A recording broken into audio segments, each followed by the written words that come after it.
Vous visualisez déjà ces magnifiques poivrons rouges, jaunes ou même violets, mûrs à point dans votre jardin. Vous pouvez presque sentir leur parfum sucré. Mais chaque année, c'est la même déception. Vos petits semis fragiles semblent à vous dire « non, merci » et dépérissent avant même d'avoir une chance. Aujourd'hui, on met fin à cette frustration. Nous allons décortiquer ensemble les 5 erreurs fatales, les 5 pièges dans lesquels tombent 9 jardiniers sur 10 et qui garantissent une récolte inexistante. Restez bien jusqu'au bout, car non seulement vous allez identifier ce que vous faites de travers, mais je vous donnerai des solutions simples pour transformer vos semis de poivrons en véritables machines à produire. Avant de plonger dans les erreurs, il faut comprendre une chose essentielle sur le poivron. Ce n'est pas une tomate, ni une courgette. Le poivron est une diva. Originaire des climats chauds d'Amérique du Sud, il a des exigences bien particulières, surtout au tout début de sa vie. Il aime la chaleur, la lumière et déteste les pieds mouillés et les changements brusques. Pensez à lui comme un vacancier qui exige un hôtel 5 étoiles dès sa naissance. Si vous lui offrez des conditions de camping sous la pluie, il vous le fera savoir très vite. C'est cette nature un peu capricieuse qui rend ses semis si délicats. Mais une fois qu'on a compris ses besoins, c'est un vrai bonheur à cultiver. Alors, parlons de la toute première erreur, celle qui conditionne tout le reste, le calendrier. Beaucoup de jardiniers pensent que plus on sème tôt, plus on aura une récolte précoce et abondante. C'est une erreur de débutant qui peut coûter cher. Le poivron a une croissance lente, c'est vrai, mais semer en janvier quand on habite dans le nord de la France est une très mauvaise idée. Vous allez vous épuiser à maintenir en vie des plants qui ne demandent qu'à voir le soleil. Pourquoi est-ce si grave de semer trop tôt? Parce que le plant va s'étioler. Il va grandir trop vite à la recherche d'une lumière qui n'existe pas encore en quantité suffisante. Vous obtiendrez de longues tiges fines et fragiles, avec quelques pauvres feuilles au sommet. Un plant comme ça, même s'il survit, n'aura jamais la force de produire de beaux fruits. Il sera vulnérable aux maladies et au moindre coup de vent une fois dehors. À l'inverse, semer trop tard est tout aussi problématique. Le poivron a besoin d'une longue saison de chaleur pour que ses fruits puissent se former et mûrir correctement. Si vous semez en mai, vos premiers fruits n'apparaîtront peut-être qu'en septembre, et ils n'auront jamais le temps de prendre leur belle couleur et leur saveur sucrée avant l'arrivée des premiers effrois. C'est la garantie d'une récolte maigre et verte. Alors, quel est le moment parfait? La règle d'or est de semer en intérieur entre 8 et 10 semaines avant la date de votre dernier gel prévu. Pour la plupart des régions, cela nous amène entre la mi-février et la mi-mars. C'est le créneau idéal pour que vos plants aient le temps de se développer sans pour autant s'épuiser à attendre le moment de sortir. Passons à la deuxième erreur fatale. Ignorer la température. On a dit que le poivron est une diva tropicale. Eh bien, cette diva exige une chaleur constante pour daigner germer. C'est l'un des légumes les plus exigeants sur ce point. Si vos graines de poivron ne germent pas dans 90% des cas, la raison est simple, elles ont froid. L'erreur classique est de placer ces godets de semis sur un rebord de fenêtre, en pensant que la chaleur de la maison suffira. C'est un piège. Même dans une pièce chauffée à 20 degrés, la surface près de la vitre est souvent bien plus froide, surtout la nuit. Et cette température ne suffit pas. Vos graines vont simplement attendre, voire pourrir, mais elles ne germeront pas. Pour une germination optimale et rapide, la terre de vos semis doit atteindre une température comprise entre 25 et 30 degrés Celsius. Oui, vous avez bien entendu, 30 degrés. C'est la température d'une belle journée d'été. C'est à cette condition que vous verrez apparaître les petites plantules en une semaine à peine.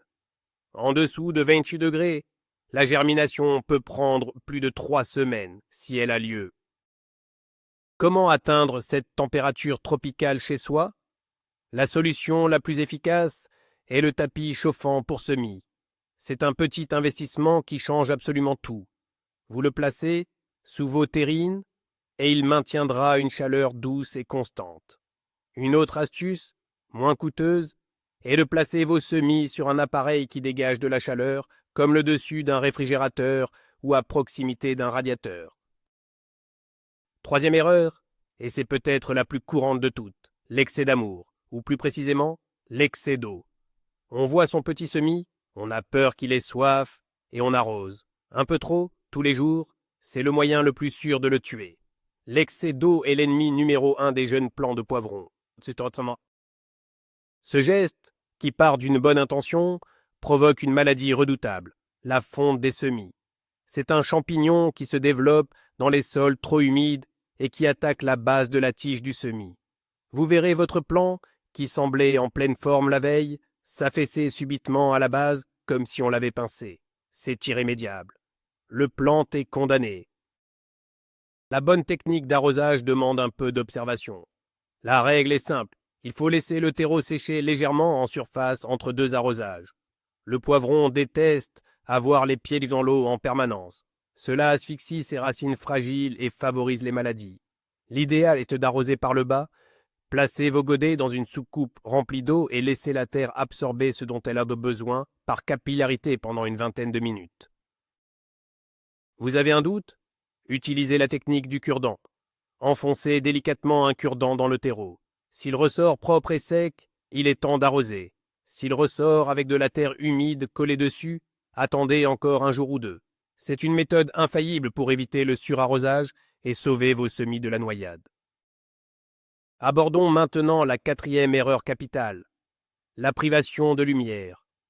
Une fois que vos graines ont germé, grâce à la chaleur que vous leur avez fournie, leurs besoins changent, la chaleur reste importante, mais la lumière devient la priorité absolue. Et la lumière qui passe à travers une fenêtre en mars n'est tout simplement pas suffisante.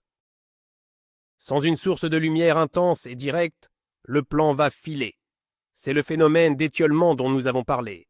La tige va s'allonger démesurément, en quête de lumière devenant pâle et fragile. Un plant qui a filé est un plant faible. Il aura du mal à supporter le poids de ses propres feuilles et encore moins celui de futurs fruits.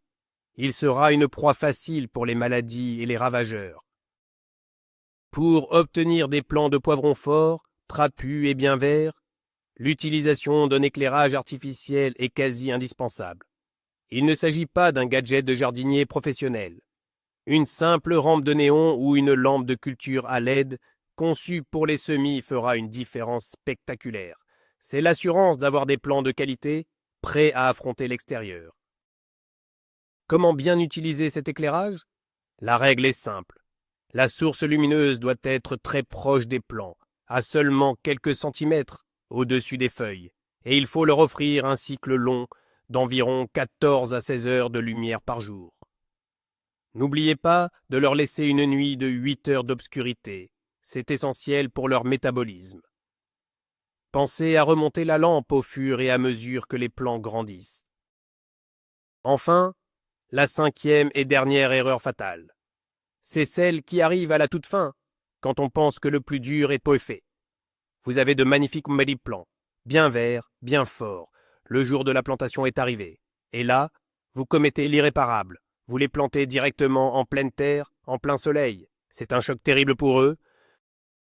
Cette erreur, c'est de négliger la période d'acclimatation, aussi appelée endurcissement. Vos plants ont grandi dans un environnement contrôlé, une sorte de cocon douillet. Pas de vent, pas de pluie, pas de rayons ultraviolets directs du soleil.